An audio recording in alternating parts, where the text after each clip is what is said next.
I think we're doing very well with Russia. But right now they're bombing the hell out of Ukraine, and I'm finding it more difficult, frankly, to deal with Ukraine. And they don't have the cards. They don't have the cards. President Trump and Ukrainian President Volodymyr Zelensky's relationship still on ice, it appears, after Zelensky refused to directly apologize for last week's spat in the Oval Office. So will the tension cast a shadow on next week's peace talks in Saudi Arabia? Here with his thoughts is GOP strategist and former White House spokesperson under President George W. Bush, Pete Seat. What do you make of the president's claim that he's finding it easier to deal with the Russians here, Pete? Well, President Zelensky has not been easy to deal with because he is quite bad at reading the room. In fact, he's so bad at reading the room, John, he might be the 2028 Democratic nominee for President of the United States.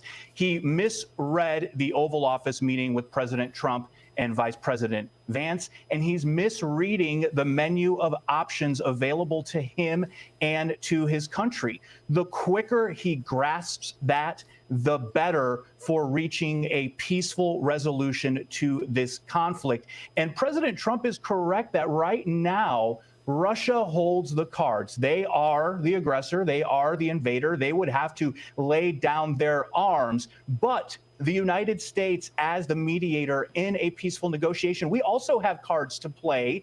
And he started to play one of those by resurrecting the idea of sanctions against Russia. So we've got cards to play. Sometimes we got to keep our cards close to the vest, but Russia also has some at hand. Well, the Ukrainians lost Crimea under then President Obama.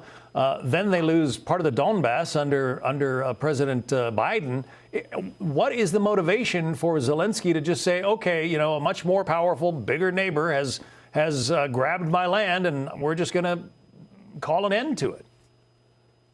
Well, Zelensky clearly wants to continue fighting. It seems that the Europeans want to continue fighting. Americans, on the other hand, are fatigued by this war and the financial cost to taxpayers. But what's been so interesting about following this, John, to your point, is the cries that America is not saying the right things, that we're not calling Putin and the Russians the right names. America has been saying the right things for decades. And for almost the entire existence of the Russian Federation to this point, they have been in a constant state of war. So why is it a bad thing to hold our rhetorical fire, so to speak, and try to do the right thing for once? Maybe a change of approach is what is needed, and that's what President Trump and his administration are trying to do. So how would you evaluate President Trump's foreign policy to this point? I mean, it's early in this administration.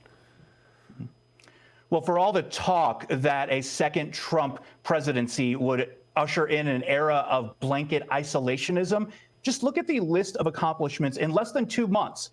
You have Americans who were wrongfully detained in Russia and Belarus and Venezuela. They are now home. You have more hostages who are being held by Hamas in Gaza have been released. You have Canada and Mexico stepping up enforcement at the northern and southern borders. And you have the United States of America trying to mediate a peaceful resolution to the war between Russia and Ukraine. So all those naysayers, contrary to what they believe, this is an administration that embraces American leadership and the power of our words and actions, and is doing what they believe is right to protect Americans and support our allies. We also have the president reaching out and writing a letter to the leadership of Iran. Iran seems to have spurned that, but might it yield something? This is the first volley in what will hopefully be fruitful dialogue and negotiations. It reminds me of Kim Jong-un and North Korea during the first Trump term. There are very few people, if any, that Donald Trump is unwilling to correspond with. And sometimes it takes that first pen going to a letter to kick things off. All right. Pete Seat, it's been quite a ride already. We'll see what comes of it all.